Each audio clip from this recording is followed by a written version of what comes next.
Allá va, soy nogalino, caramba y samba.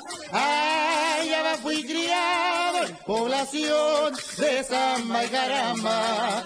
Allá va, fui criado en población de samba y caramba. En un barrio de los bravos, caramba y samba. Allá va donde vivo, con mi amor de samba y caramba. Allá va caramba, soy nogalino de samba y caramba. Ay, yo camino por todo, por la línea de caramba y samba. Voy por otro guerrero, con mi chiquilla de samba y caramba. Yo camino por todo, por la línea de caramba y samba. Ay, con mi chiquilla así, capitán Carmen de caramba y samba. Me voy por los pingüinos, porque me sale de samba y caramba. Ay, voy a mirar conmigo, soy nogalino de samba y caramba.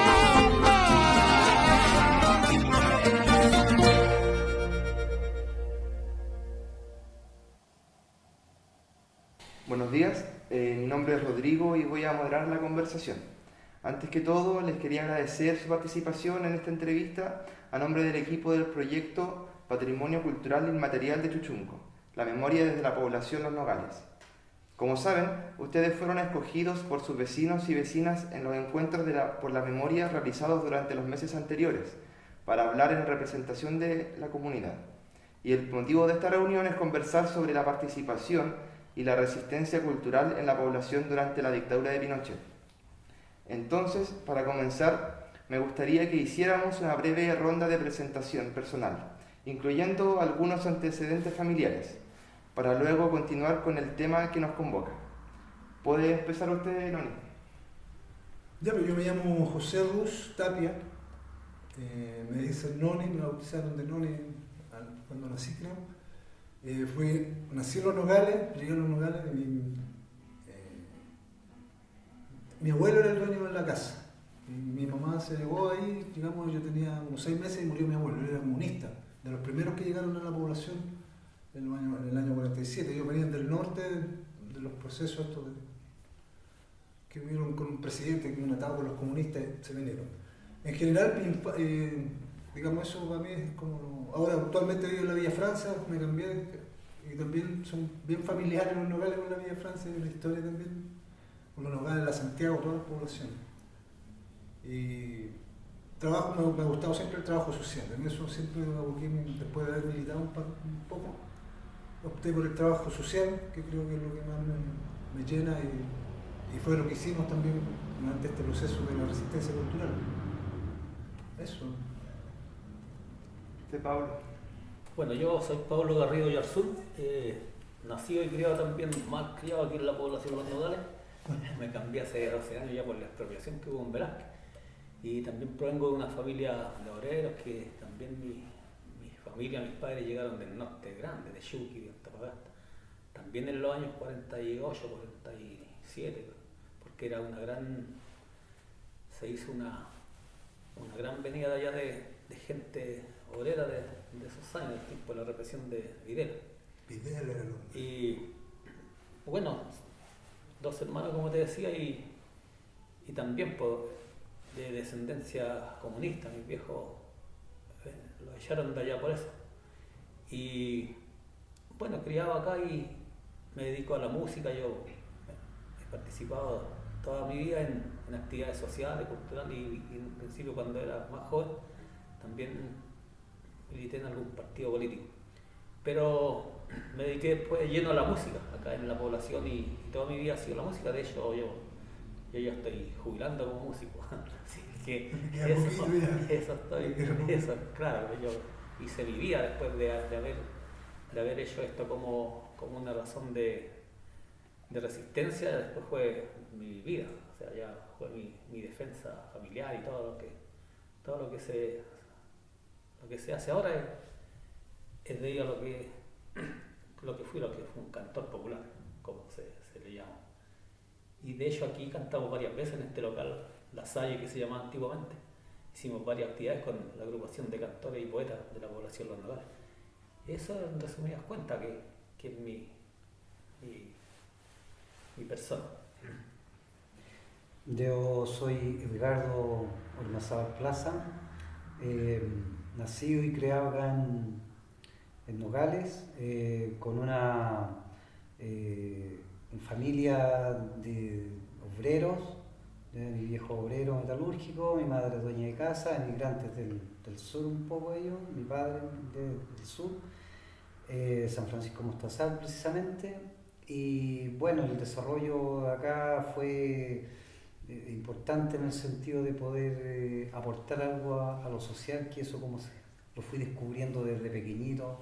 Mi colegio 79 fue mi inspiración y todo lo que pudo ocurrir en mi vida de infancia y de adolescencia, con todo lo que significó y significa el trabajo social frente a la población local y la inspiración en la música, para poder aportar algo en el desarrollo de la resistencia. Bien, hablando de ese tema, ya que usted lo comentaba, Edgardo, ¿por qué nacen ustedes esta necesidad social y política por la música, por la cultura, si se quiere? ¿Cómo y desde dónde surge esta necesidad? Si nos pueden contar un poco el contexto de esos años, partiendo del golpe, tal vez. Bueno, la necesidad es de haber visto y ver y vivir un poco en el entorno la injusticia, la falta de oportunidades y poder desarrollar un poco lo que es el conocimiento que se va adquiriendo a través de nuestra existencia, y viendo toda la problemática social, uno toma esos caminos, y que la herramienta más cercana es la música, con todo el bagaje que uno venía teniendo antes, digamos, desde que empieza a crecer, desde que empieza a tener uso de razón, desde que empieza a tener conocimiento.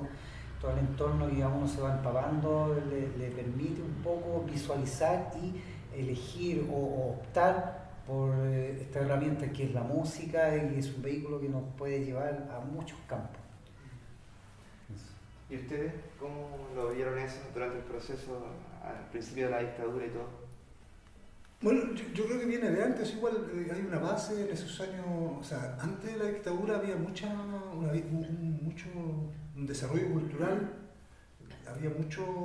se escuchaba mucha música chilena, por ejemplo, me acuerdo en las radios, Violeta Parra, todo ese tipo de cosas. Entonces, la Escuela 79 yo creo que fue fundamental para nosotros también, es una profesora. Entonces, todo eso yo creo que ya estaba enraizado en nosotros, lo que es la cuestión cultural y la música y todo este proceso que estábamos viviendo años, como niños, vivimos años que había una efervescencia social y donde había sueños que se podían cambiar las cosas, que los pobres teníamos oportunidad, ¿no es cierto? Todo eso, y para mí se quiebra con la dictadura, ¿no es cierto? Se termina la infancia, se termina todo. Me acuerdo de la decepción de mi padre con relación a las Fuerzas Armadas, porque antes de esto las Fuerzas Armadas eran respetadas en Chile, incluso los políticos no creyeron que iban a dar un golpe de Estado, por lo que se escuchó después, ¿no? Nadie creía que las fuerzas militares iban a dar un golpe de Estado, porque había el ejército era respetado y era querido por el público. Me acuerdo que había toda y eso se rompió, fue una ruptura emocional, una ruptura social. Mi papá, me acuerdo, me transmitió mucho ese dolor, esa impotencia que sintió frente a las cosas que pasaron, y nosotros vimos. Así que para mí de ahí termina, y el golpe de Estado marca para mí el fin de mi infancia y prácticamente la adolescencia, porque pasamos a un estado de terror, donde todos vivíamos con miedo al principio. Nos metieron el terror así como lo vivimos nosotros como niños, ¿no es cierto?, porque éramos adolescentes, con ver la gente muerta y todo ese tipo de cosas. ¿Usted cómo lo tomó? Bueno, yo empiezo con la música de antes del golpe.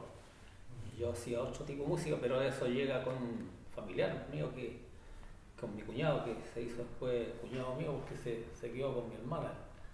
Y yo me quedé con la música de él.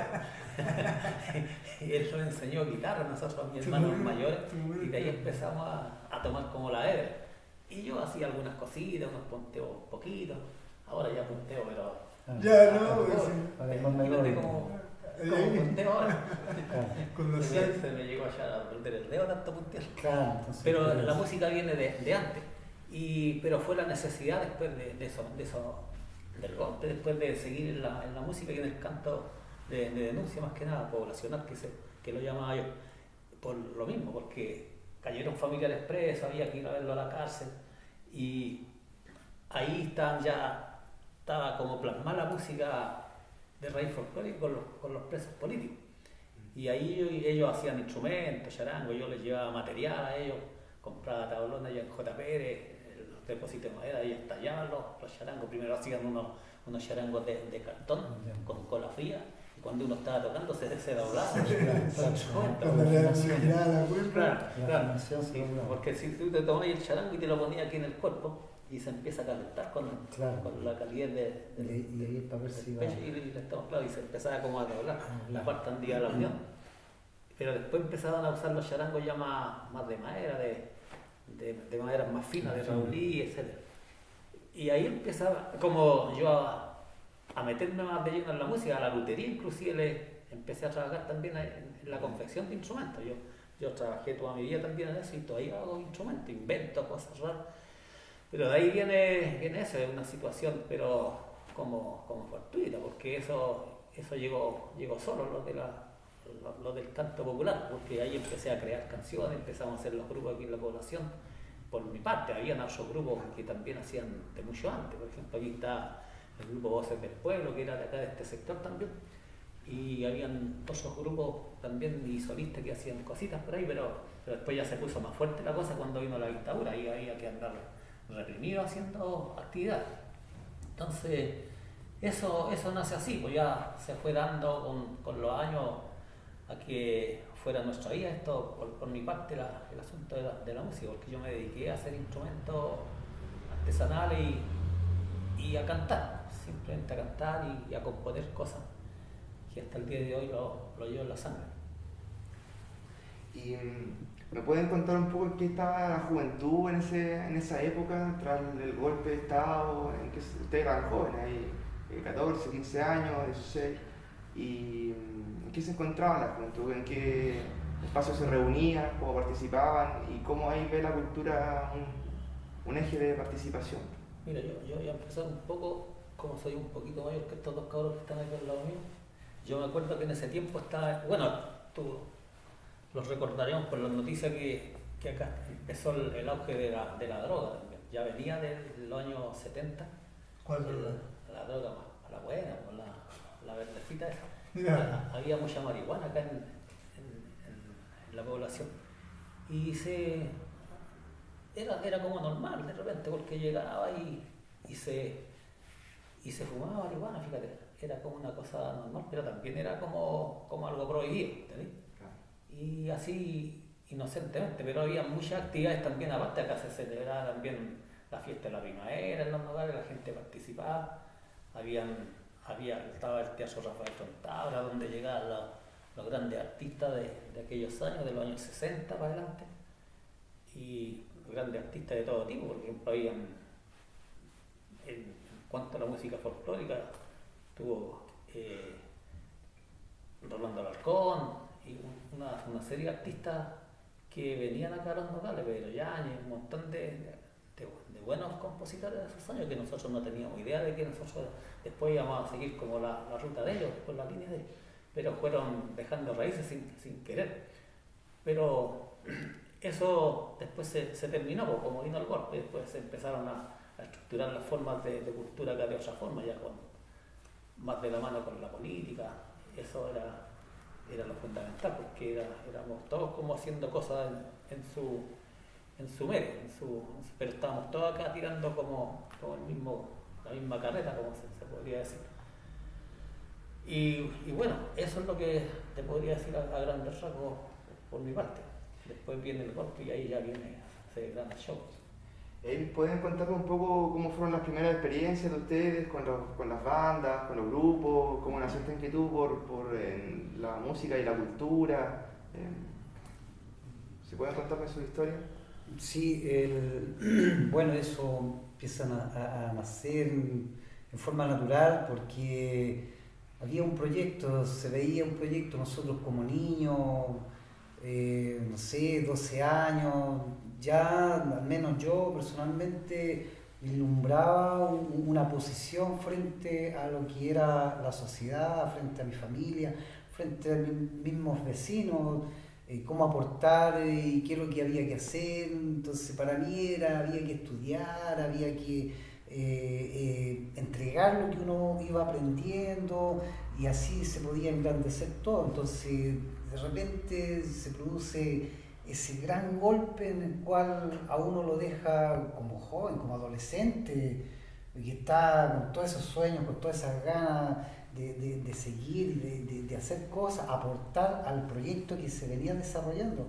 Entonces de repente un golpe y te dejan así, pero como neutralizado. Ya el golpe fue literalmente el golpe, porque como dice Noni, a nosotros nos truncan todo un sueño y como adolescentes nos trauman, ¿ya? Y quedamos ahí, pero en la más indefensión de toda la sociedad. O sea, no teníamos ninguna posibilidad, viendo ese gran golpe que quedamos derrumbados, pero de repente esa luz que aparece, emerge con las fuerzas que tiene cada joven que teníamos nosotros como niños, como adolescentes, y nos empezamos a levantar con todos los elementos que pudimos de alguna forma recoger en ese momento de ese proyecto que nosotros creímos, pero así como niños, así pero fehacientemente.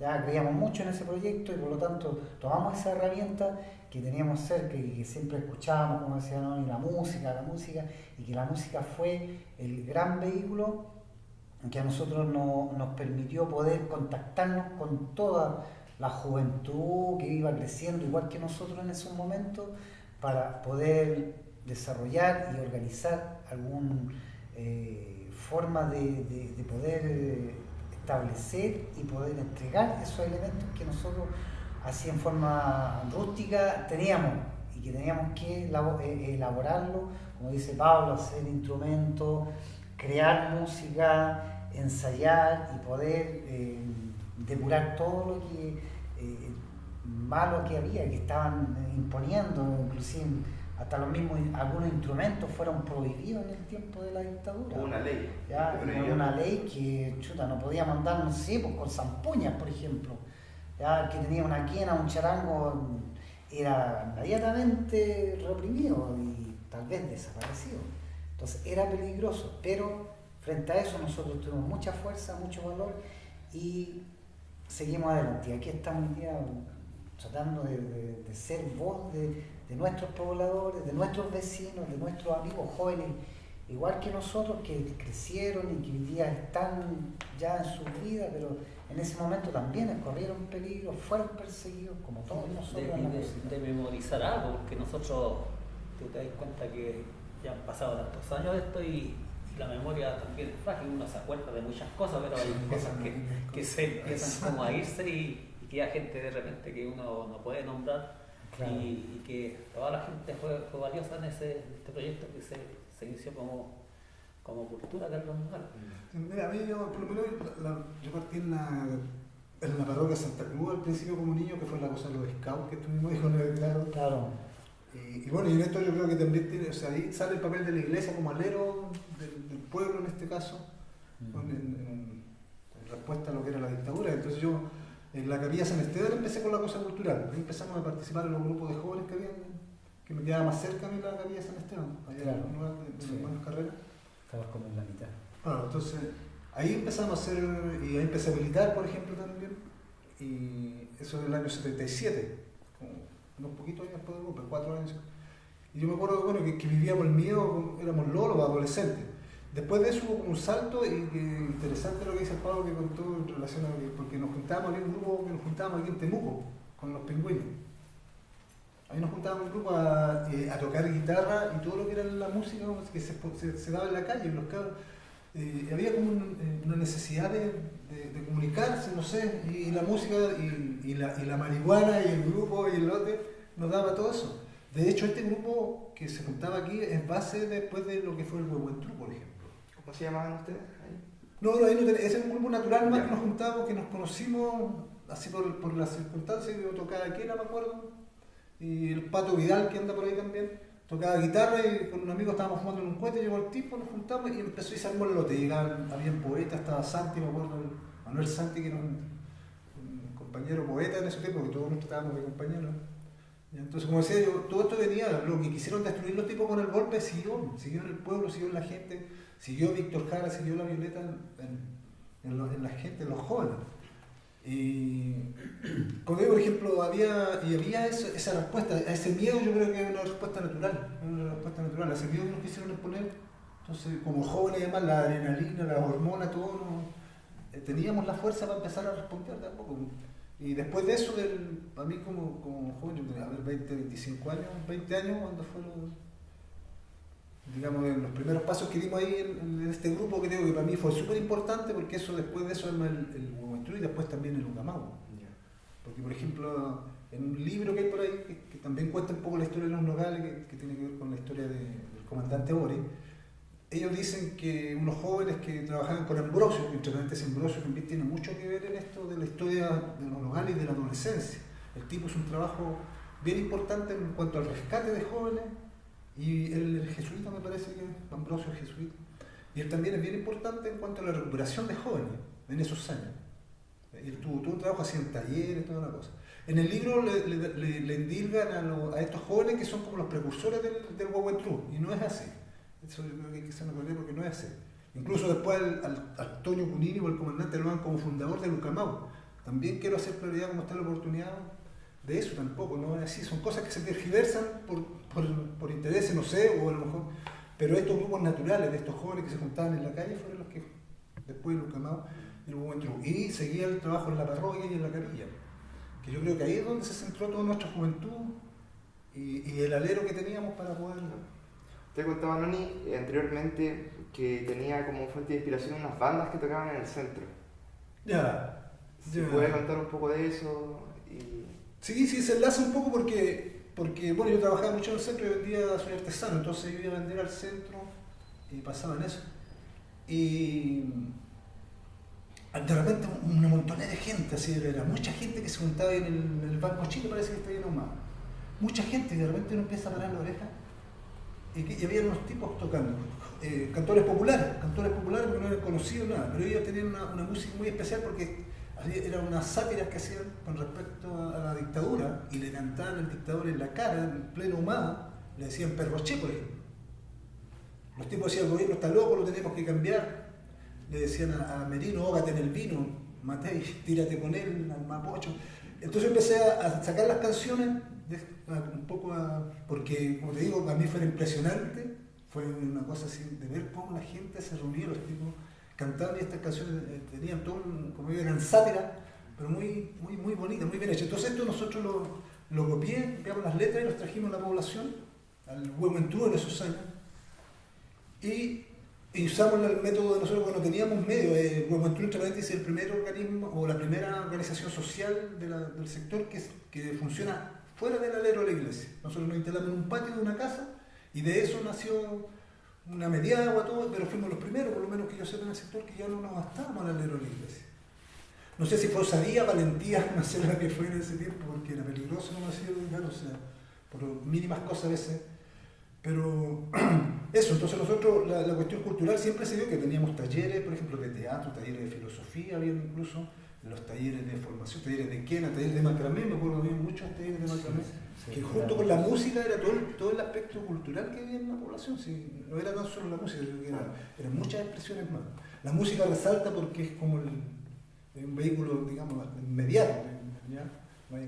Entonces, pero como te digo, estas canciones que nosotros copiamos, después nos veníamos, las cantábamos en la feria y con eso financiamos nuestras actividades, financiamos la compra de la media agua, después financiamos el arriendo de una casa. Y así hasta que se llegó a la casa de Ucamagu. Eso fue toda una historia que se fue generando, pero claro, como dices tú, es interesante eso porque nosotros recogimos las cosas que estaban en la calle. No fueron los políticos ni nada, nosotros recogimos las cosas porque hubo un quiebre entre lo social y lo político. Y eso se marcó mucho entre paréntesis en el Huehuentrú.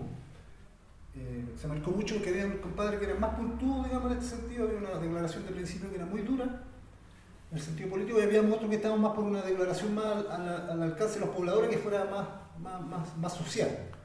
Y ahí se produce que yo creo que hasta el día de hoy está enmarcado entre la diferencia que hay entre lo político, partidista, digamos, y lo social, el movimiento social.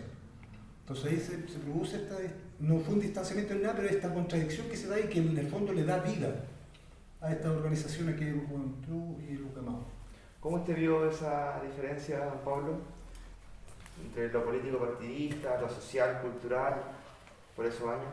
Fíjate que en esos años, a pesar de que yo personalmente no trabajaba directamente con un partido, pero era muy entrelazado. Por ejemplo, habían coordinadores acá en Los Nogales, habían diversos estamentos de organizaciones, estaba lo político, lo social, lo cultural, lo deportivo, el fútbol era muy fuerte también, aquí en Los Nogales también. Pero había en el aspecto cultural nosotros nos dedicábamos más a la cultura, pero siempre se nos pedía la ayuda, los políticos nos pedían la ayuda, siempre estaban los políticos alrededor de nosotros, porque había gente también política que trabajaba en las organizaciones sociales como Comité de Derechos Humanos, centros culturales. Ellos aparte hacían sus cosas políticas, que eso era normal, no era de ninguna restricción eso. Entonces los coordinaba. A veces yo personalmente me invitaban a mi partido, porque organización política me invitaban a cantar, porque yo cantaba solamente. Y también participaba en la organización, pues, hacía como un poco todo. Derechos Humanos, comité cesante, que tuvimos un comité también grande acá en la organización, el Citracón, el sindicato de trabajadores de la construcción cesante. Entonces ayudábamos a buscar trabajo a la gente que no tenía trabajo, era difícil, no encontrábamos nunca trabajo. Pero se da una relación buena en el momento, así de persona a persona, pero como de organización era como era todo medio oscuro de repente, porque no sabíamos con quién estábamos tratando. A veces llegaba gente de afuera y participaba en una organización y no sabíamos de repente con quién estábamos tratando, pero siempre nosotros haciendo las cosas como correspondía aquí en la población, trabajando de frente, con las manos limpias y diciendo quiénes eran. O sea, no teníamos ningún problema, todos los conocíamos. Y luchando por las necesidades que existían partiendo de la base de la población, como el cierre del canal, los microbasurales, la organización de las juntas de vecinos. Y ese era mi aporte en cuanto a mi persona, porque yo, como te decía, cantaba. Yo después empecé a componer y hacer mis propias canciones. Hice como, en ese tiempo de la dictadura, hice como 5 producciones. Tuve la oportunidad inclusive de cantar en el extranjero. Me fue bien en ese aspecto, porque yo andaba con mi guitarra y salía a cantar a las micros, iba a La Vega, iba al mercado, vivía de eso yo. Entonces yo no cobraba un peso en las peñas folclóricas o en las actividades que hacíamos acá en la población o en las diversas comunas de Santiago, pero me las batía con eso, con mi trabajo en la calle. Más que nada, trabajé en la construcción unos buenos años y también me permitió vivir en ese tiempo, en los años 77, 78, 80, cuando la cosa era dura. Yo trabajaba en la construcción, después ya me metí más en lo social y ya me dediqué más a ganarme la vida en la calle, en las micros, en La Vega. Y ahí hacía mis producciones también para poderlas vender en la locomoción. Y te digo, hice como en ese tiempo como 5 producciones que todas eran más o menos sociales y bien contundentes. Sus letras hablaban de las historias de la población. Claro, justamente de mi población, de las necesidades que teníamos nosotros y de la gente en Chile que tenía las necesidades, como el exilio, los presos, las torturas, bueno, las desapariciones, todo incluido. Que cuando van a cerrar el canal, ¿entendí? El basural, ¿entendí? Todo relacionado con lo social, que pasaba justamente aquí en mi población, los exiliados, y era una cosa bien contundente. Había mucho material faltaba tiempo para tengo volver a un poner. montón de canciones. Yo llegué a componer, yo creo, unas 1000 canciones. O sea, actualmente tengo un montón de canciones y escritas también, que yo, como te digo, yo ahora vivo de la música, entonces, porque fue mi pasión y todavía es mi pasión. y me llevó a hacer mi forma de vida después, pues, o sea, la necesidad de denunciar me hizo después mi forma de vida. Yo ahora vivo de la música. ¿Sabes? ¿Cómo se van esos años el cantar en las micros, en el transporte público, en la calle? ¿Cómo lo veían ustedes? ¿Había un circuito ya desarrollado o eran pocos los que Estaba salían? recién empezando en la forma como te estoy hablando yo, de hacer cosas más fuertes, de hacer denuncias.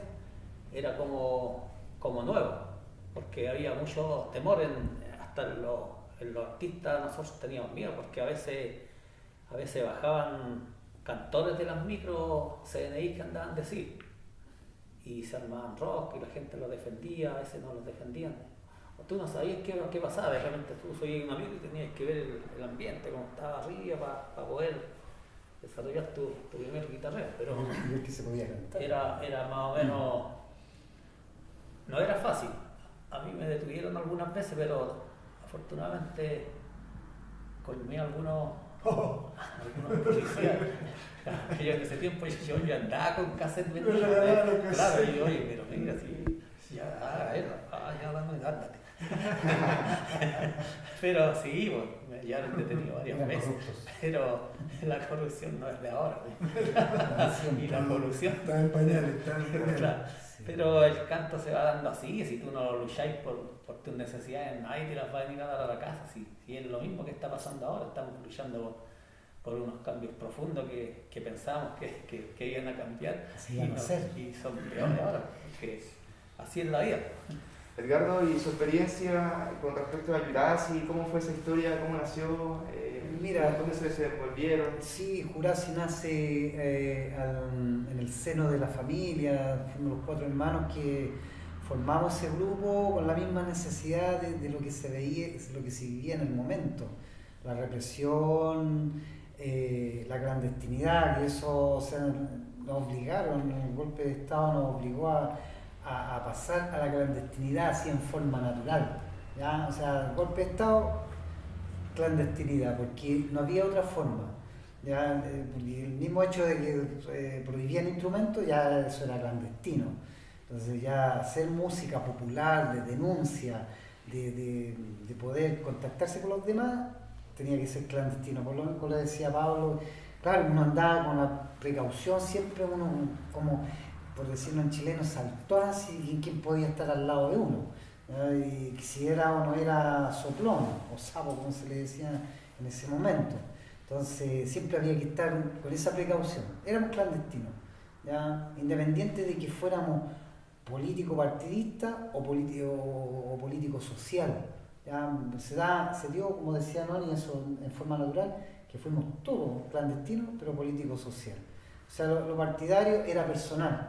Ya, yo de hecho milité en el MIR por una necesidad de tener una orgánica social, o sea, una orgánica política que te pudiera conducir a lo social, ¿ya? Y eso te permitía un poco más de movimiento, ¿ya? Entonces, y eso nos hacía contactarnos con todo prácticamente Santiago.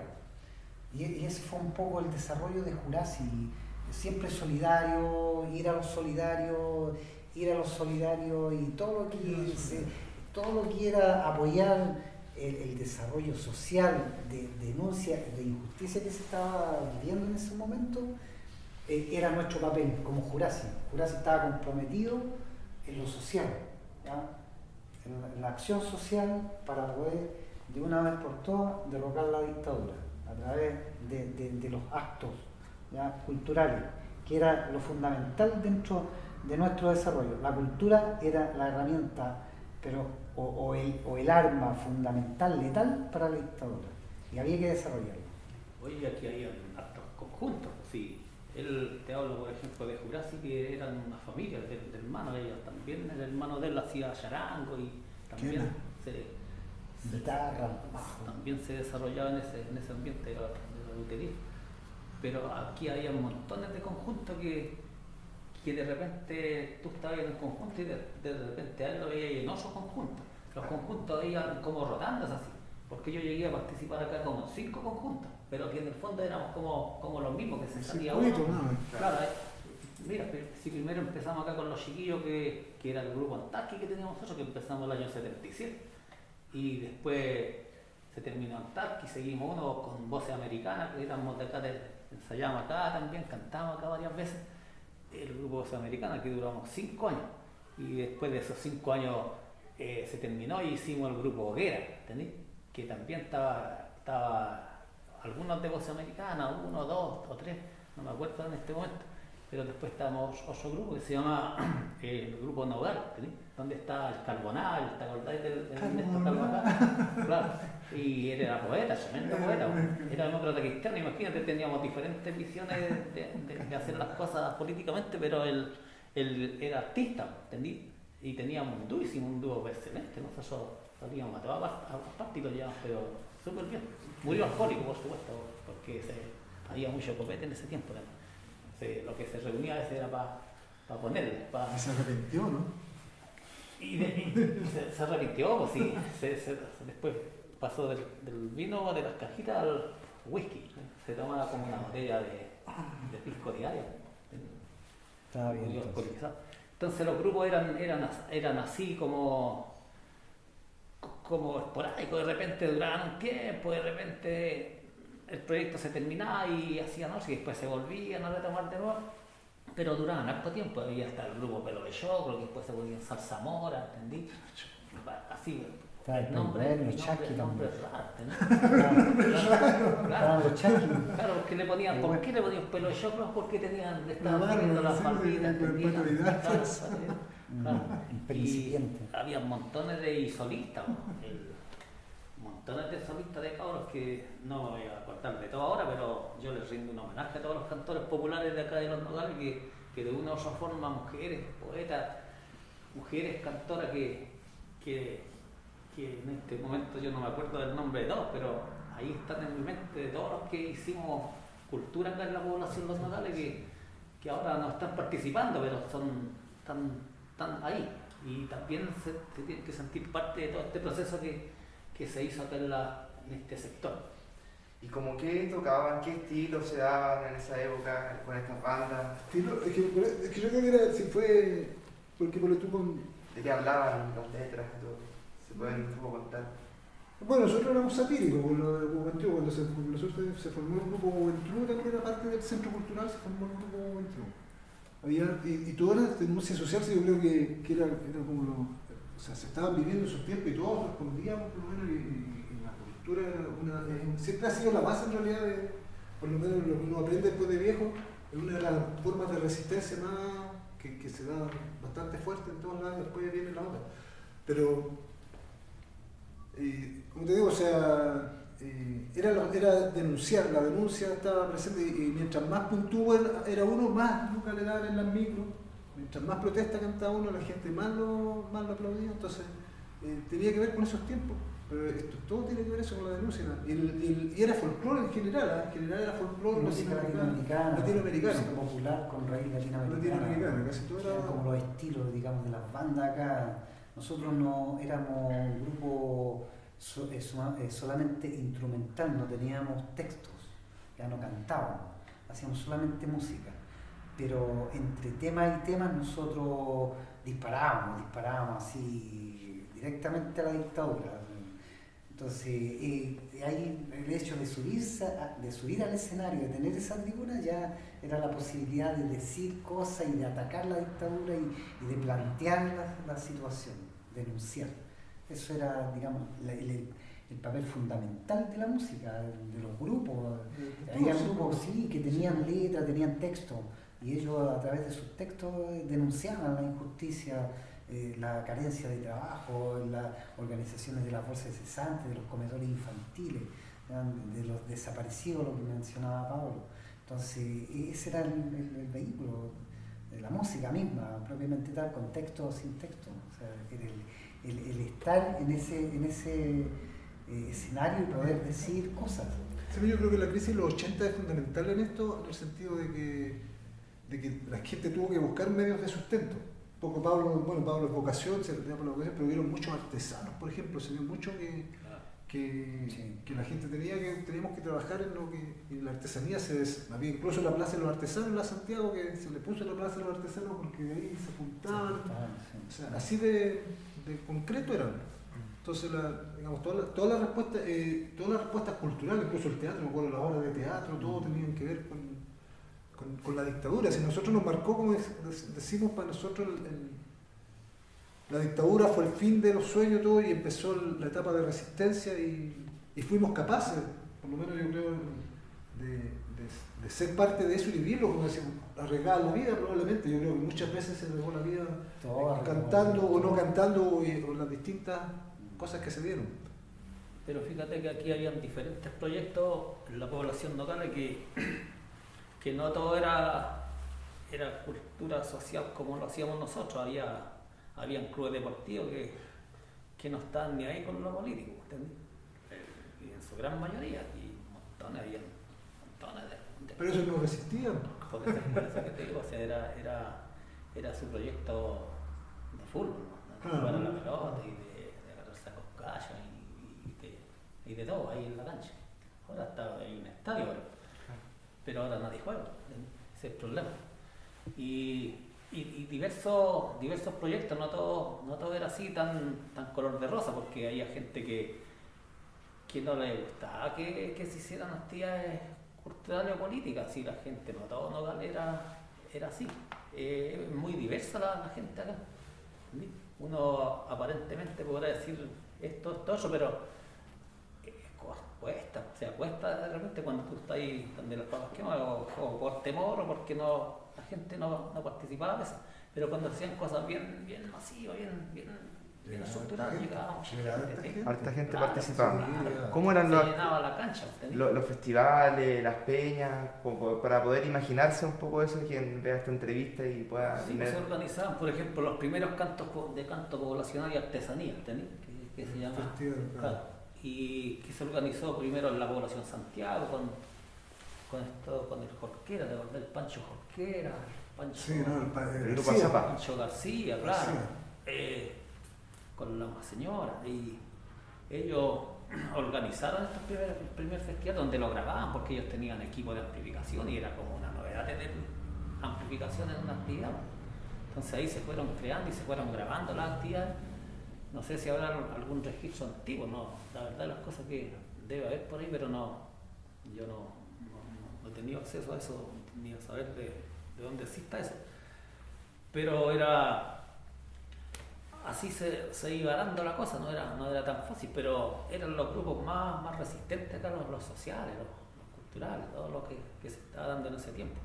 La música de hecho, había muchos artistas acá que se tocaban en la radio Umbral apareció después y que sonábamos ahí con Pedro Enrique, que era Fue un aporte. de los aportes más grandes en cuanto a sociopolítico, cultural. A la difusión, pues. Claro, la difusión de las poblaciones, porque no solamente la cultura a ese nivel se da aquí en los nogales, se da en todo Chile, en todo Santiago era grande, había muchos artistas populares en diferentes partes. Pero se iba dando eso así de esa forma, no era tan fácil, sí, pues si tener una guitarra costaba mucho, ¿no? A mí me costó bastante tener una buena guitarra como para poder sonar bien. Entonces no era tan fácil, porque de repente habían artistas que sonaban bastante, que se nombraban de otra élite, que se sonaban muy bien en los medios, pero era gente que tenía medios, entonces podían pagar estudios de grabaciones caros, podían tener buenos instrumentos, vivían en un sector más acomodado. Claro, que no era tan hostil como el nuestro, que teníamos que hacer todo. No, porque era cultura, Claro. guitarra y barricada. Todo, ¿sí? Era todo, y era todo amarrado, sí, pues no podíamos salirnos de ese contexto nosotros. Si había una barricada ya estábamos, y a veces con la guitarra, o sea, que hay que animar la morotada y que estar ahí con la morotada y la barricada al lado. Eran cosas que no todos los cantores lo hacían, ¿sí? Y era una cosa bien natural para nosotros, se fue dando así, y no era... No teníamos miedo, no sé, fíjate, yo pensando ahora en la retrospección. Es que cuando estáis aquí era natural, pues si tú te criaste aquí en eso, tu hábitat. No, pero yo pienso un poco eso, que de repente estaba pensando que como que no, la edad supongo no tenía miedo, bueno, en algunas situaciones sí, pero en general no vivíamos con miedo. El compañerismo se sentía, esa comunión que había entre todos los compañeros, los amigos y todo. El entusiasmo de la nos gente, daba porque temor, todos tenemos temor, si eso Claro, Es que es natural el temor en el ser humano. pero el Cuando había entusiasmo orgánica, y las ganas, la fuerza, esa existía, que no es tal vez la que tengamos ahora, porque tú veis la juventud es otra, nosotros somos diferentes, ¿entendí? Pero estamos todos en un nivel diferente ahora. A esta altura de la vida ya estamos en los 60 años, ¿no? Cerca, ¿no? Claro, y más. Y más. Sí, pues hay otros cantores, amigos míos, que ya están cerca de los 70 años, ¿entendí? De acá de la población, y te hablo de los cantores de esos años, de Eduardo Gándara hasta en Canadá, ¿entendí? Cantores viejos, ¿entendí? Si son jóvenes a la vez de su espíritu, porque todavía cantan, y mucho. Aquí usted comentaba hace un rato, Pablo, que se hacían ciclos de agrupación de cantores y poetas populares en esta misma capilla, ¿no? Dentro de todas las actividades que se hicieron acá en la población, nosotros hicimos una agrupación de cantores, como andábamos todos un poco diversos, así, no teníamos una organización, y dijimos, bueno, hagamos alguna cosita acá que los reúna a todos, y hicimos actividades cada 2 semanas, tendría aquí. Pero ahí lo vamos organizando y vamos distribuyendo artistas para diferentes partes donde se requería, porque llegaban a pedir artistas de repente y nosotros partíamos solos, pero no sabíamos dónde, a veces los descoordinábamos. Entonces, para que existiera una coordinación, ya hagamos una agrupación de cantores y poetas. Y era lo que teníamos acá en el sector. Y reunimos, yo creo, unas 100 personas, o sea, dentro de todos los 80, no sé. Pero era un número grande de artistas en general, y acá hacíamos eventos nosotros, acá empezamos nosotros a hacer eventos, hacíamos exposiciones de lo que hacíamos con afiches y instrumentos, y acá en este mismo espacio, las hay, está más bonito ahora sí. Pero era una cosa que se fue dando natural también por la necesidad de organizarse. Había otras organizaciones, este era solamente lo que era del canto, pero no eran comprometidos, si eran todos los cantores que estaban en esta agrupación, éramos todos comprometidos con lo que decíamos, pero se aceptaba todo lo que llegara. De repente había cabros que llegaban esporádicamente, estaban un tiempo y ya no seguían más, pero la base éramos nosotros los más. Claro, se trataban de juntarse, había un sindicato de artesanos también, me acuerdo ahora, era como la necesidad. Si todos se organizaban en su forma. Había que ir organizándose, era como el apoyo que se sentía de estar organizado. En la Santiago había mujeres también que se organizaban con la artesanía, claro. Edgardo, ¿me puedes contar sobre este vínculo que ustedes tenían con la Jesús Obrero? ¿Cómo fue esa experiencia con el grupo? Bueno, nosotros después que nos formamos en la casa, sentimos la necesidad de poder salir al exterior y mostrar lo que estábamos haciendo y poder atacar un poco la dictadura. Y eso nos lleva a indagar, buscar espacios. Y ahí llegamos a la Jesús Obrero, donde nos permitieron, nos apoyaron con un espacio, valga la redundancia, para ensayar. ¿Ya? Y ahí nos establecimos como el cuartel general de Jurasi, ¿ya? Y ahí se creó también un centro cultural, nosotros ahí ensayamos. ¿Eso dónde está? Eso está en General Velázquez con Chorrillo, no sé ahora si se llama así, pero en ese tiempo, General Velázquez Chorrillo, ahí quedaba la Jesús Obrero. ¿Dónde estaba? Donde está hoy día el santuario del Padre Hurtado, está todo transformado, que no es lo mismo que era en ese entonces. Había muchas salas y una de esas salas nosotros la ocupábamos para ensayar. Y ahí ensayaba Jurasi todos los días y hacía sus contactos y hacía sus actividades y se derramaba sus ganas y su organización social. Es un poco lo que pasó con Jurasi en el exterior. Salimos ahí ya y con eso ya nos hicimos contacto con la agrupación de detenidos desaparecidos, con la Vicaría de la Solidaridad y con Bolsa de Cesanti y con muchas organizaciones de Santiago. Y con Nogales, o sea, con Nogales era también el lugar donde nosotros vivíamos, donde nosotros eran nuestras raíces. Por lo tanto, estábamos acá siempre. Después te retiraste de Jurásico, ¿te acuerdas? Sí, es que después lo que pasó, lo que pasó es que no hice ningún dúo, sino que se nace desde Jurásico, se retiran 2 integrantes y nace el Adobe, el grupo Adobe. Sí, ¿ya? sí. Y ese grupo sigue en la Jesús Obrero, sigue con los mismos cánones, o sea, se le cambia solamente el nombre, de Jurásico a Adobe, ya, porque se fue el director de Jurásico, entonces ya el Jurásico se lleva el nombre del director y nosotros quedamos como Adobe. ¿Era tu hermano el director? Claro, se casó y no lo dejaron cantar más. claro, y ahí no tocar más porque no cantábamos. Entonces, claro, no cantábamos, no tocar más. Así que, y ahí sigue Adobe y con la misma dinámica, ¿no? solidario y todo eso. En el mismo lugar, seguimos ensayando.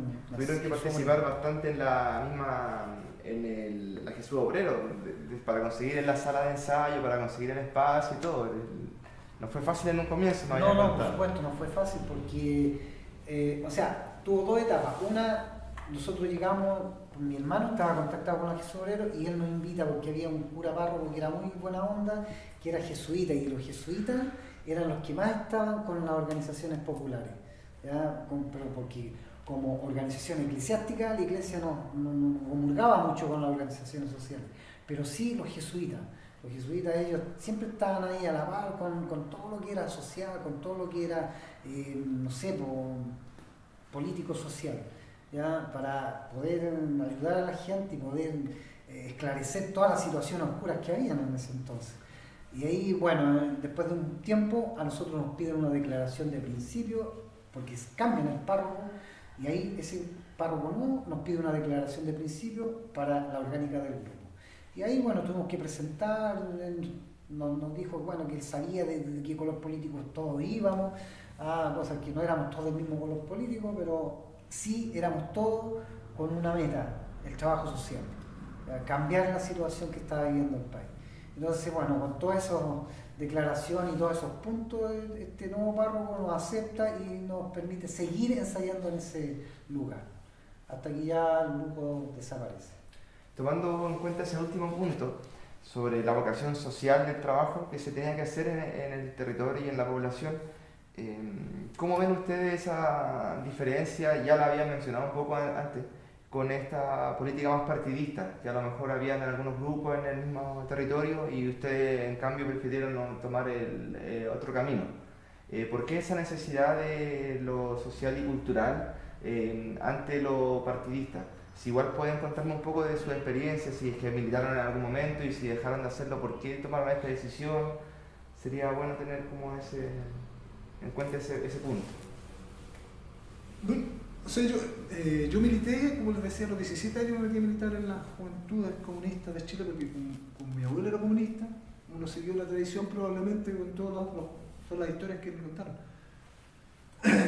Pero nos definimos más por lo social porque en realidad como que lo político no daba respuesta a los análisis que yo me acuerdo de haber leído, las cosas no daban respuesta a lo que uno veía en la calle, porque uno leía unas cosas que estaban para la escoba, que probablemente era cierto en cuanto a todo lo que eran los derechos humanos, pero uno veía a la gente en la calle y la gente en la calle andaba comprando, haciendo su vida como era normal, entonces había como una dicotomía en eso, por lo menos para mí, y no me cuadraba. Entonces me dediqué. Con el Juventud nosotros partimos con este grupo de Nogales. Bueno, en este grupo de Nogales había mucha discusión también, con el Carboná y toda esa gente, porque éramos más de izquierda y el Carboná era de más de cristiano, o sea, ahí teníamos diferencias bastante concretas. Pero nosotros nos apartamos de la cuestión partidista porque los partidos tenían como sus intereses propios, no eran los intereses que, como digo, que representaban a la vida cotidiana. Porque como digo, los análisis que yo veía estaba todo mal y uno veía a la gente seguía comprando, viviendo y desarrollando sus vidas, y cuando veía una protesta, bueno, no sé si ahí venía, pero en general los partidos políticos para mí no daban respuesta a esta necesidad, y de hecho lo que más que hacían era instrumentalizar a las organizaciones sociales, porque ellos andaban buscando militancia, andaban buscando esas cosas. Entonces nosotros dijimos, no, pues esto tiene que ser al revés. Nosotros tenemos la organización social, es lo primero que tenemos que cultivar y después cada uno verá para dónde se va. Y esa fue la discusión que se dio en el Boventru también. Por ejemplo, claro, y fue bien anecdótico esto porque del grupo que habíamos como 60 personas se hizo la votación y ganó la declaración que era más política, digamos, por un voto. Por un voto casi. Así era como que estaba pesada la cosa, digamos, tenía el mismo peso para ambos lados. ¿Y eso qué significaba en concreto que asumir una postura más política, partidista que cultural? O sea, porque era por el discurso, porque era la declaración de principio, un poco acordándonos de lo que se iba a hablar. También nosotros desarrollamos una declaración de principio, necesitamos en qué asentarnos o tener como las bases. Entonces, la declaración la otra era mucho más política, más contestataria, más hablada de la revolución, me parece incluso. Pero la tocaba en esos términos, nosotros estábamos por tener el lenguaje, eso era. Nada más que el lenguaje, probablemente iban a hacer las mismas cosas, pero con lenguajes distintos. Que es lo que nos hacía la diferencia. Porque nosotros queríamos llegar a los pobladores comunes, no tan solo a los más políticos, a los que entendieran Entonces, en eso, como digo, la mitad prácticamente compartía esa visión y la otra mitad no. En su caso, Pablo. Fíjate que en este caso, como te decía delante, que la política partidista estaba también entre medio. Pero yo creo que después del golpe, los partidos políticos, sobre todo el Partido Comunista, que militaba mi familia casi todo en el Partido Comunista, después del golpe ya nadie militaba en el Partido Comunista porque era muy peligroso, entonces el miedo fue como que aterrorizó a mucha gente del partido. En ese aspecto yo le encuentro razón a ellos, en ese aspecto de repente como que aparecían y no aparecían, era como muy liviana la cosa, ¿entendí? Porque estaban como recién retomando el asunto político de nuevo, era difícil. Yo no conocí viejos, por ejemplo, dentro del tiempo que yo cantaba, viejos de antes, salvo algunas personas de edad que eran mucho mayores que mí, que estaban en su casa, pero ellos estaban tranquilitos, ellos ya no se metían en política después del tiempo de la dictadura, empezaron a aparecer gente nueva, entonces había muchos errores que se cometían. Pero en general todos no eran como nosotros, ¿entendí? Nosotros andábamos a vista y paciencia de toda la gente, entonces no sabíamos de repente qué pasaba con los partidos políticos, salvo que de repente te hablaran así para allá, oye, vamos a hacer esto otro, en tal casa, ¿entendí? Pero la relación era indirecta, ¿entendí? Pero sabíamos que en algunos comités, por ejemplo, organizaciones, había gente militante, pero eran jóvenes. Nosotros trabajamos siempre con gente joven de la edad de nosotros mismos. ¿Entendí? Se dio en un principio cuando trabajé yo hicimos el Sindicato de Trabajadores de la Construcción, que me tocó trabajar también estuvo ahí don Domingo González, don el viejito de aquí, el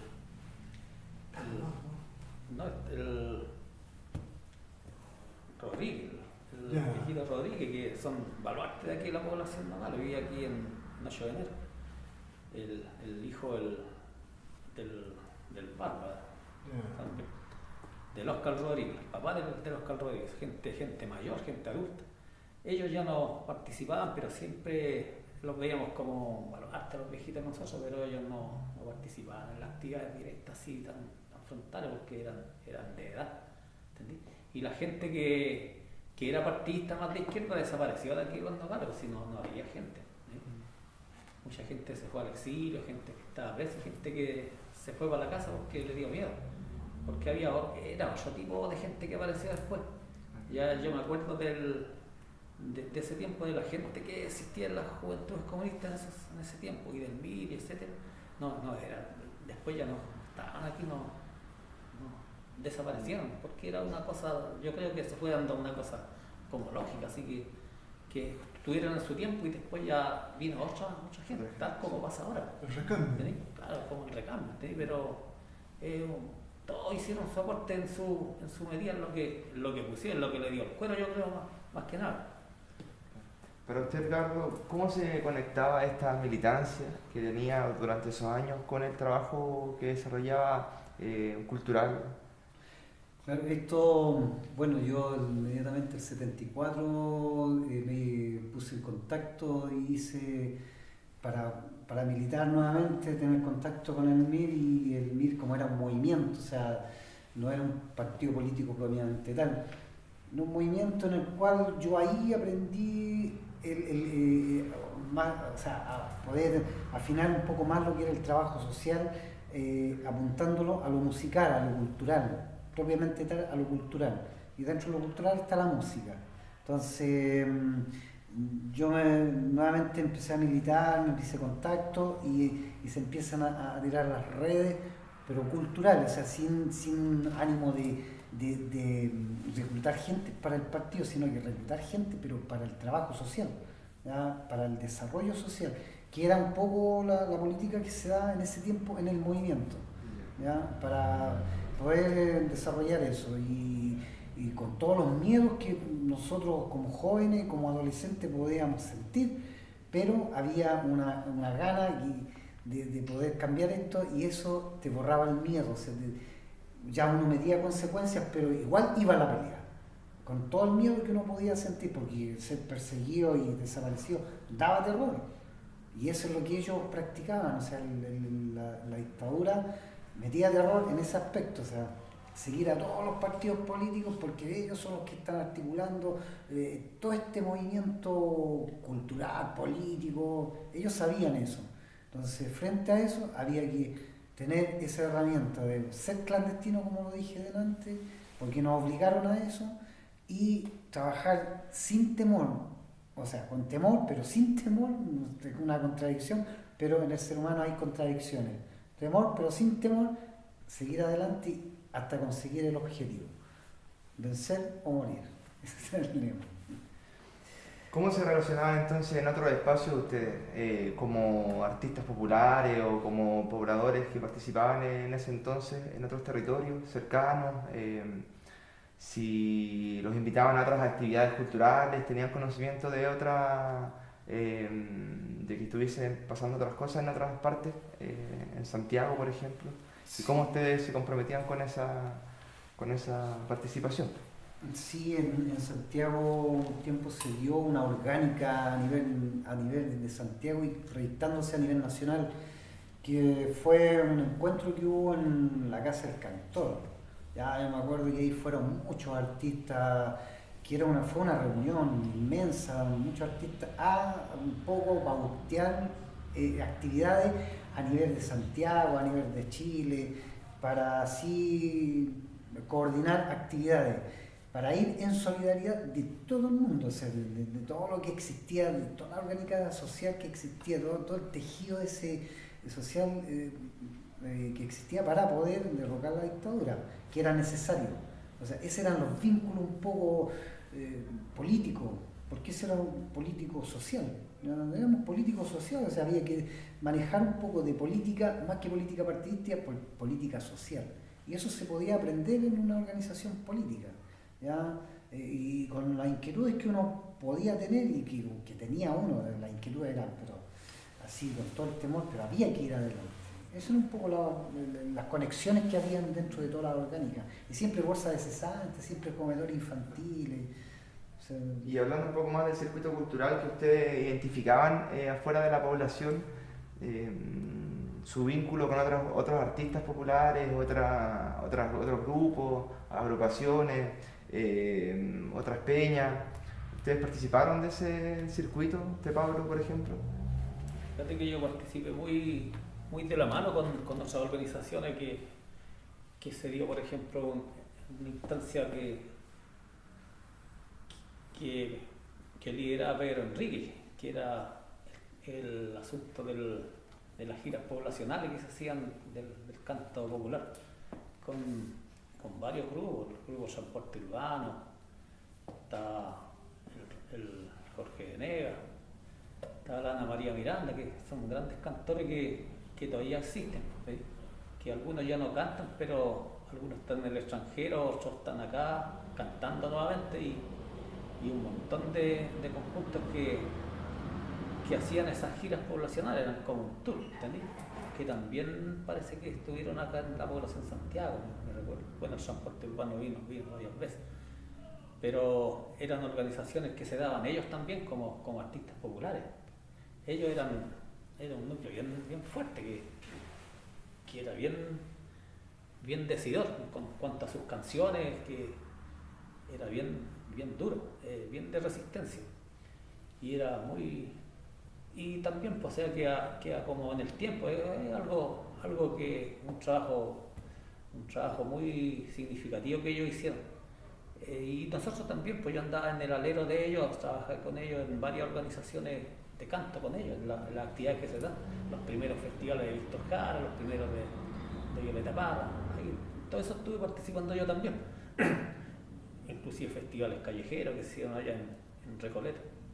Íbamos a la población Violeta Parra, donde se hizo el primer festival de Violeta Parra, que los cercaron los milicos y los pacos.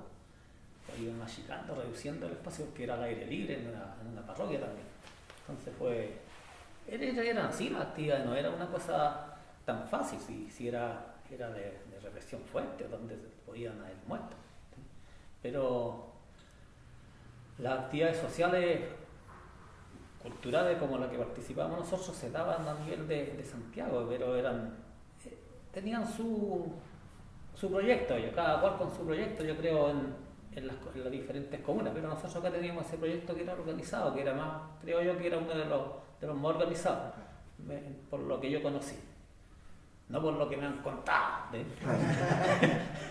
Pero nosotros teníamos bueno, como centros culturales también había entre la población de Santiago, los Nogales, la Villa Francia, la Robert Kennedy, había La Palma también, en la Gabriela había, por ejemplo, había un ONG que se llamaba el CEDEJ, que ellos nos apoyaban en toda la cuestión de audiovisual y todo ese tipo de cosas, con recursos también muchas.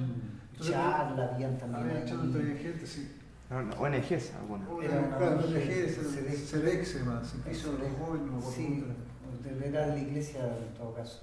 Tenía que ver un poco con esa parte. Entonces había como una orgánica que se daba que era como ya mayor, o sea, el eje juntaba a todos estos grupos, se juntaban en una reunión mensual. Con recursos, te compraban instrumentos también para seguir tocando. Sí, no, se apoyaban en todo. Te apoyaban en muchas cosas, en muchos elementos para denuncia en definitiva. Era una organización también que apoyaba la resistencia en definitiva. Claro, una más de las ONG que había, unas era tantas. gente de otro país, ¿sí?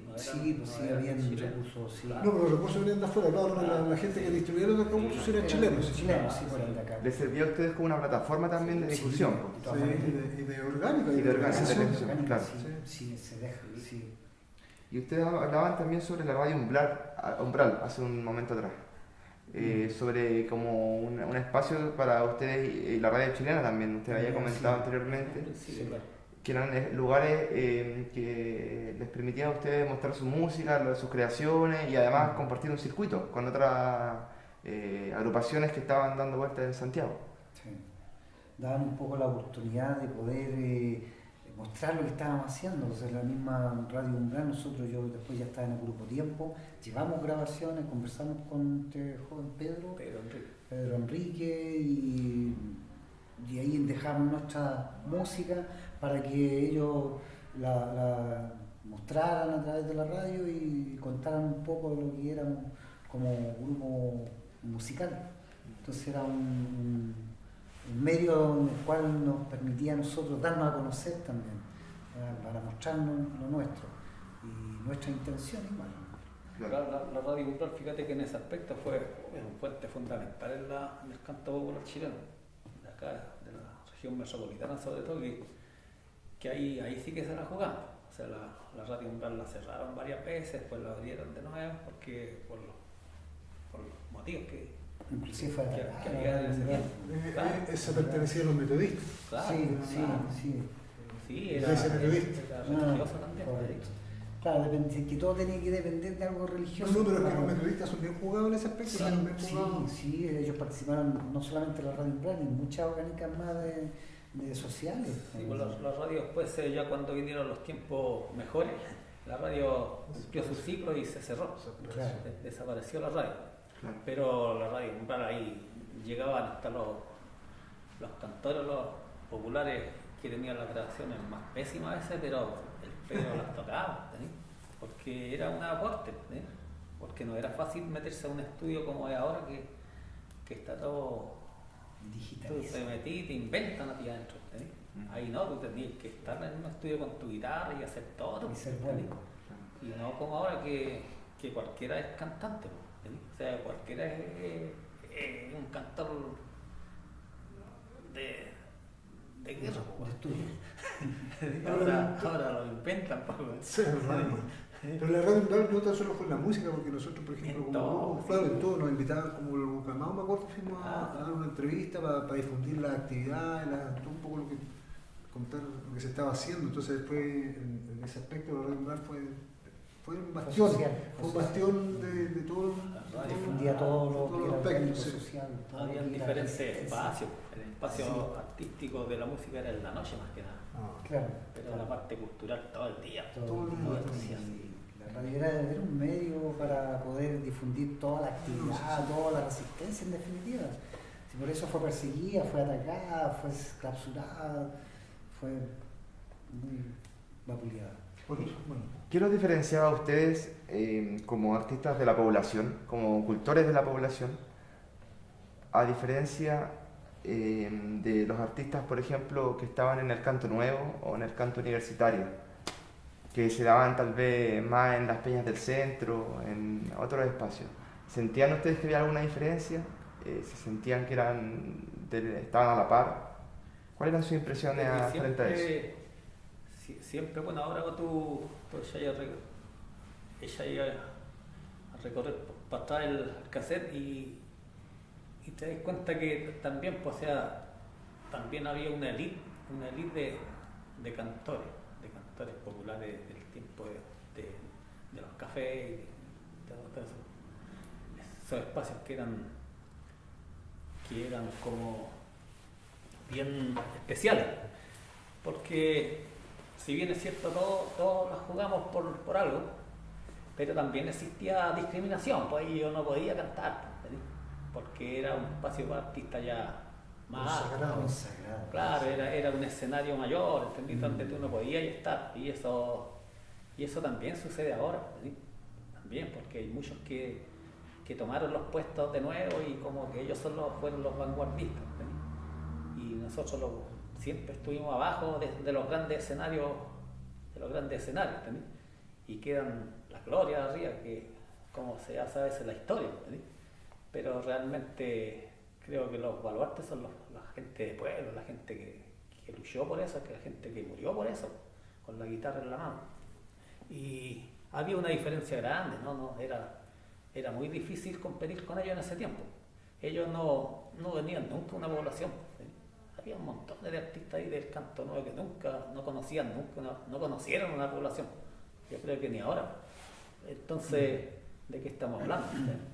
Las cosas se van dando así por eso, terminamos en lo mismo y peor por lo mismo, porque no hay consecuencia de nada. Aquí tú veis, de repente yo he entrado en la universidad, la corrupción es terrible, o sea, ya terrible. Entonces, ¿qué esperamos de valores después, en el futuro, con muchos cabros? Y el sistema te va absorbiendo, te va comiendo, te va matando y tú te vas dejando ya, ese es el problema, ¿entendí? Pero la diferencia era esa, nosotros no teníamos contacto a veces con ellos así directo. Tú invitabas a alguien acá, por ejemplo, a los encuentros poblacionales, a los encuentros de cantores que hacíamos acá, en la cancha, por ejemplo, cuando hacíamos las actividades de los cantos poblacionales, que hicimos 9 años, nadie, compadre, nadie venía, ¿entendí? Todos tenían su excusa barata, ¿entendí? Y tú sabés que no, pues en este mundo todo se puede, pues si yo con mi guitarra y me invito y yo voy, pues no puedo excusarme por estupideces que yo sé que están pasando. Entonces, y yo muchas veces lo dije en columnas de diario, porque jugué varios diarios también, tengo unos recortes por ahí donde fuimos con el Carlanga, una vez con un Camao, salimos por ahí en el Fortín Mapocha, una foto que está por ahí, la tengo guardada por ahí, no te la he mostrado. También hicimos una declaración así de este tipo, que los artistas, que llegaban artistas del extranjero y llegaban acá, así engrandecidos, que ya han estado exiliados, pero agarrar el billete, todos cobrando, entonces no podíamos pagarle nosotros porque cobraban. Y esa era la gran diferencia del canto popular de ese tiempo al canto nuevo que se hacía. Valorable, sí, porque eso es lo que es lo que había, era lo que era, la realidad. Pero tal vez a lo mejor ellos claro, tienen toda su razón y su modo de hacer las cosas así, porque ellos vivieron así siempre, ellos no vivieron en una población como nosotros. Y además que ellos vivieron siempre bien, ¿entendés? Entonces mucho no te valoran eso a ti. Entonces, como eso está bien hechito, está bonito y es valorable, ¿entendés? Pero nosotros en ese aspecto no teníamos una relación directa con nadie, muy poco. Usted había comentado en otro momento, antes de la entrevista, que había tenido de inspiración a Víctor Jara, como un cultor popular acá que estuvo un tiempo viviendo acá en Los Nogales, de hecho. Sí, pues bueno, son luminarias que uno lleva adentro, como Violeta Parra, Rolando Alarcón y un montón de artistas. En un momento dado hasta Quilapayún también, pues, pero después Quilapayún, pues, Quilaplatún, pues, después. Oye, es que el problema es eso, ¿entendí? El problema es eso. Entonces, aquí las fuentes de inspiración siempre fueron hacia los grandes luminarios que eran ellos. Pero hay algunos que se te van cayendo después porque tú te metías un poquito más dentro del medio y te vas dando cuenta cómo son, ¿entendí? Pero Víctor Jara murió en su ley, ¿entendí? El hombre era combativo, el hombre era revolucionario, consecuente. y el hombre era del pueblo, ¿entendí? Ahí tenía un verdadero cantor, ¿entendí? Pero yo lo conocí personalmente porque vivía aquí en Los Nogales y me tocó compartir también unos trabajos voluntarios. Yo cuando era más chico, tenía 15 años, 16 años cuando lo conocí a él. Y unos trabajos voluntarios que se hicieron ahí en la estación central, ¿entendí? En la descarga de arroz, cuando llegaba arroz de afuera parece, y había un trabajo voluntario de descargar los vagones, y nosotros andábamos vendiendo el siglo también por ahí. Era una cosa bien natural en esos años, en los años 70, ¿entendí? Antes que llegara la Unidad Popular. Pero son fuentes de inspiraciones porque tú sí, por ejemplo, yo me crié también ahí en la casa donde vivió Víctor Jara con los amigos Morgado, que son todos amigos míos. El otro día estuve con ellos ahí conversando con uno que andaba afuera. Y aquí vivió Víctor Jara, dice, aquí esta es la pieza donde vivió, y uno sí se siente cierta emoción uno al estar ahí en ese momento, porque es algo histórico, ¿entendés? Algo histórico y algo que pasó y que lo viviste tú sin pensarlo en un principio. Cuando uno era chico, yo no pensé nunca que después iba a tener una senda muy parecida a la de Víctor Jara, que cantando, haciendo canto y guitarreando y denunciando, ¿entendés? Pero Víctor Jara es un nivel, pero oye, era todo, ¿no? Hacía todo, y profesional, pues, o sea, no un piñuflo, ¿entendés? Que nosotros muchas veces de los cantores no tuvimos estudio. Ese fue el problema que le ocurrió a nosotros, que como gente de población, 12 hijos, 7 hijos, 8 hijos, 5 hijos, ¿de dónde? ¿Cómo tu familia te va a dar tanto estudio? Pero hay casos que salen a flote igual, pero aquí las cosas se dan así, en una población se dan así las cosas. Era difícil. Pero la inspiración fue siempre esa, porque si estábamos en un régimen totalitario, nosotros teníamos que hacer cosas fuertes también, ¿eh? Resistir y ponerle, echarle para adelante, ¿no? ¿Y por qué creen entonces que todo este movimiento cultural o circuito cultural que se dio, sobre todo con bastante fuerza en los años 80, acá en la población, tuvo su declive? ¿Cuáles creen ustedes que fue las causas de eso?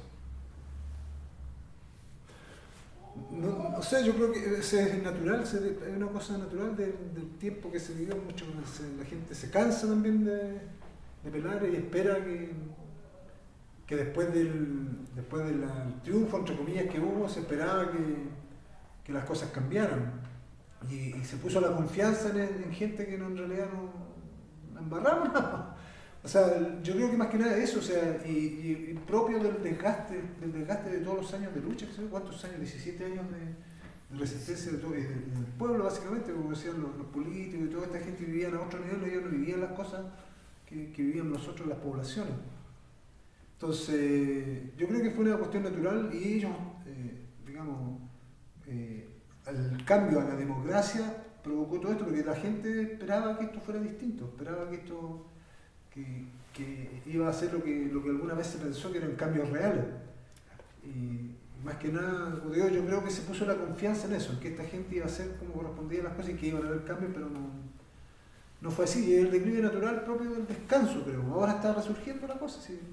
Fue un descanso, para mí por lo menos el descanso propio de replegarse, de ver qué se hizo, hacer supongo un balance y ahora la cosa está volviendo. Pero tiene que ver con eso, una cosa natural propia del desgaste.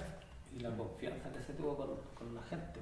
¿Sí? Por eso confiamos. Claro. Confiamos que... Porque todo llegó la democracia y empezaron a llegar la gente de afuera, ¿entendí? Los políticos que estaban exiliados y llegaron aquí a Chile a tomar los puestos, compadre. Porque si tú podéis ver ahora, actualmente, de la mayoría de los políticos que son de izquierda y de derecha son los mismos, bueno, ¿entendí? Son los mismos. Entonces nosotros luchamos para que los jóvenes vuelvan y se tomen los puestos y los sigan cagando, ¿cachai? Si esa es la realidad, ¿entendí? O sea, una parte sí, sí, pues sí. Si nosotros somos seres humanos y los cagan, pues, ¿eh? Sí. Claro, nosotros quedamos con esa sensación de que ellos iban a seguir con el trabajo, o sea, se iba a seguir incentivando la cultura, que las oportunidades ya iban a ser mucho mejor para todos. Esa fue un poco la esperanza que hubo después de toda esa lucha de los 17 años de clandestinidad y de terror. Dijimos, bueno, ya ahora viene, como dice Noni, el descanso donde los encargados de seguir con esa lucha social, de implementar las oportunidades, son ellos. Pero resulta que ellos llegaron y no dieron esa oportunidad social que nosotros esperábamos con mucha ansia, con mucha alegría, lo cual nos llegó. Sí, y también tiene que ver con la iglesia, también la iglesia se repliega también. La iglesia también cierra las puertas, entonces empieza también a dejar a la gente, digamos, en la calle prácticamente, o sea, porque todo eso que se había dado, entonces fueron todos los elementos que se conjugaron para este bajón, digamos, y desarticulación que algunos le dicen, pero yo creo que no, yo creo que es un bajón que es natural. Es que era el proceso que venía, ¿entendí? Porque nosotros, imagínate, nosotros ya que íbamos a seguir protestando en las calles, así como cantando lo mismo que hacíamos, y la iglesia también, cosas vacías, las piezas vacías, no había nadie, no había comité de derechos humanos, porque estaba todo ordenadito ya, entonces se suponía que todo, entonces ya no había que hacer nada más, entonces muchos de los cantores se fueron para la casa, otros no siguieron, ¿entendí? No, siguieron haciendo otras cositas, pero ahí se fueron todos porque hasta ahí no más llegamos, ¿entendí? Ahora, entre ustedes, caballeros, ustedes son los responsables, los más técnicos, como para ordenar la cosa, ¿entendí? Pero también tenían que haber puesto de los que estaban aquí, ¿cachai? Puta, si nosotros nos sacamos la cresta aquí, ¿por qué no poner también algunos delegados 5 de ellos y 3 de acá, ¿entendí? Pero vinieron todos y se apetitaron, ya hasta los conjuntos que vinieron de afuera se apetitaron, todos ganando plata. Y los cuantos que se quedaron aquí, ahí quedaron chupándose el dedo como siempre, ¿entendí? Y la gente, toda la gente, con toda la gente, o si no es con los puros cantores, con los pobladores, pues. Si tú veis cómo ahora está la situación, las pensiones que están dando a los viejos, ¿no? Las jubilaciones, imagínate con 60 lucas, 90 lucas, y sale otro que viene a decir que están ganando 750 lucas, de 650, no sé, que es hermano del Piñero. Es que vino de ese país, está en otra atmósfera. Está en otra atmósfera. Entonces da raya, entonces la gente ya tiene raya. Aquí en Chile la gente ya tiene raya de nuevo, ¿entendí? Y esa raya hay que demostrársela, o sea, a los poderosos que también tenemos derecho a vivir como viven ellos, al menos un poquitito así, pero ahora la resistencia cultural, o sea, de cómo se está viendo los medios, en todos lados los casos que más cantan, más denuncian, más son los que le está yendo mejor, la gente está... Imagínate la delincuencia, pues, compadre, si eso es pura desigualdad, si la gente, los delincuentes ahora todos los días es delincuencia, las noticias es pura delincuencia, pues. ¿En qué país estamos viviendo? ¿Entendí? Tomando en cuenta...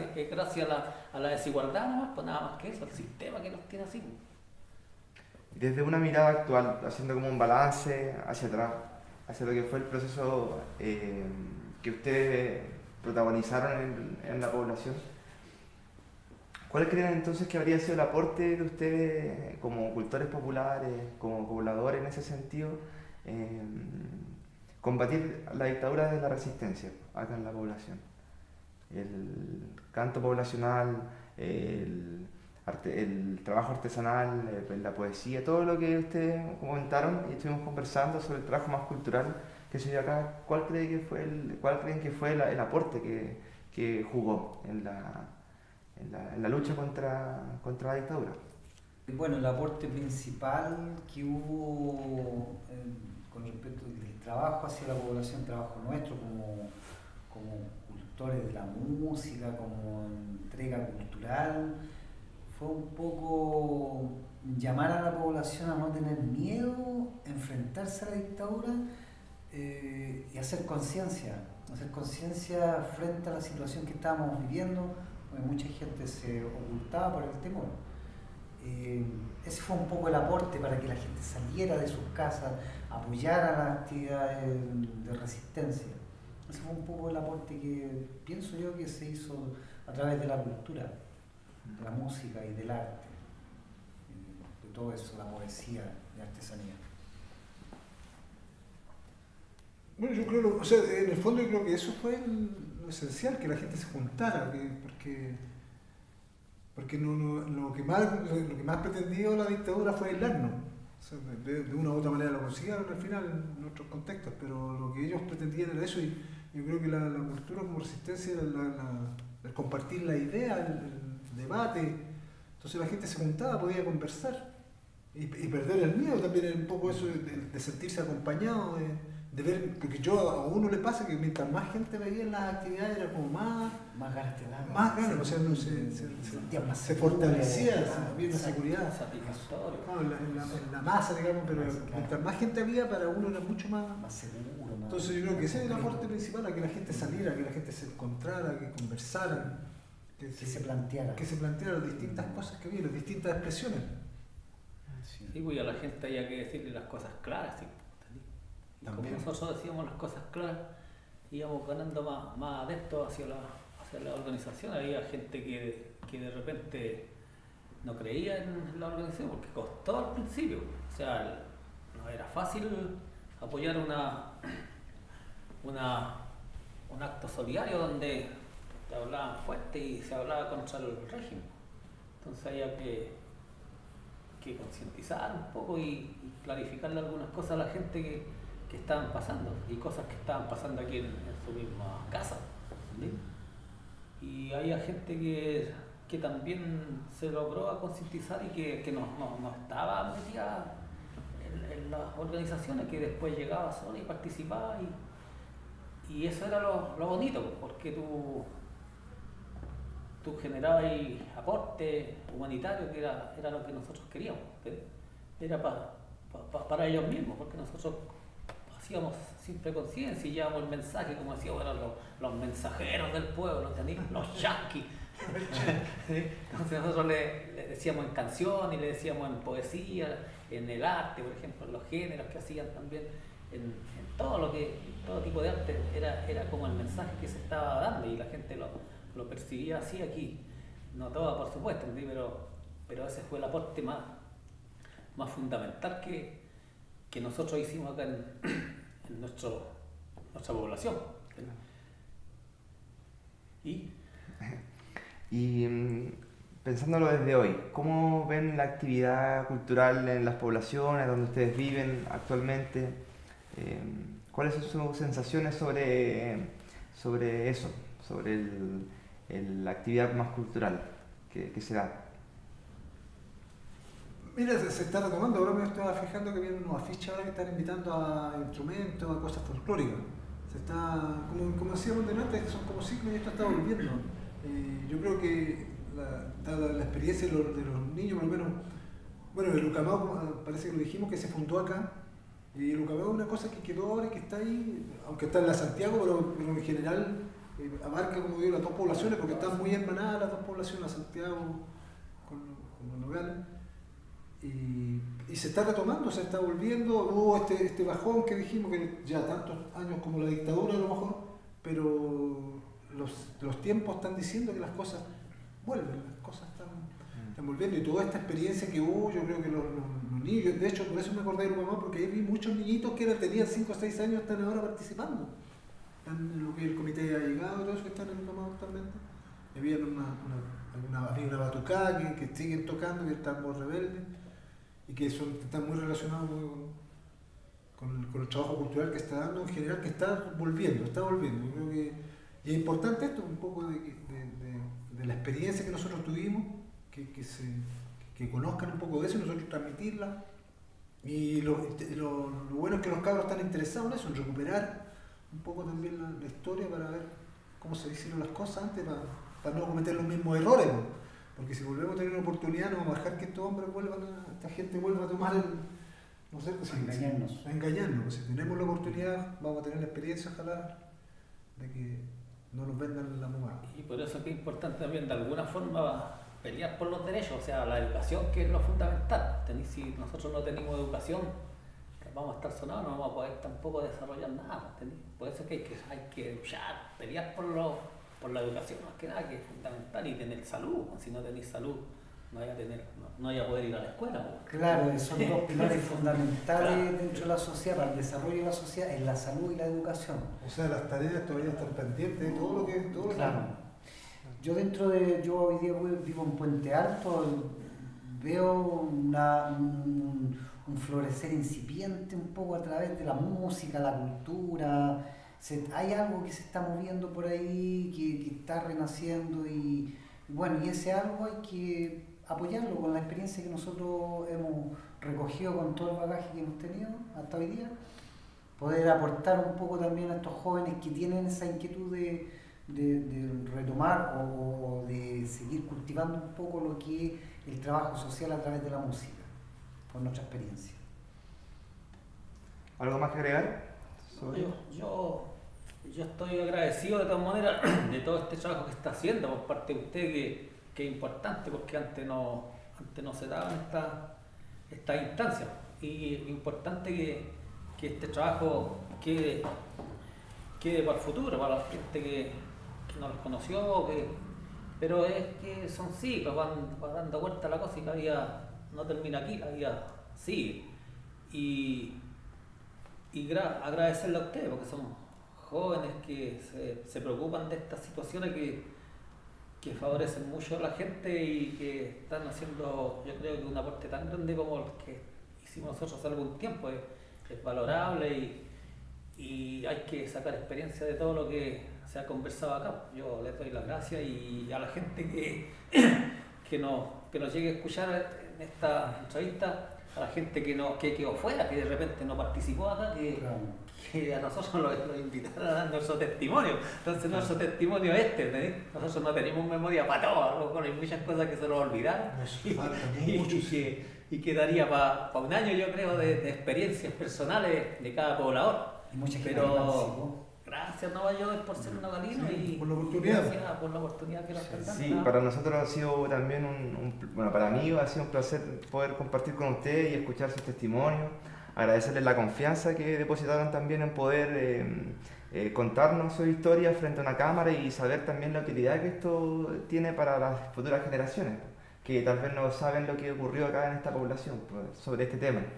Así que nada más que decirles.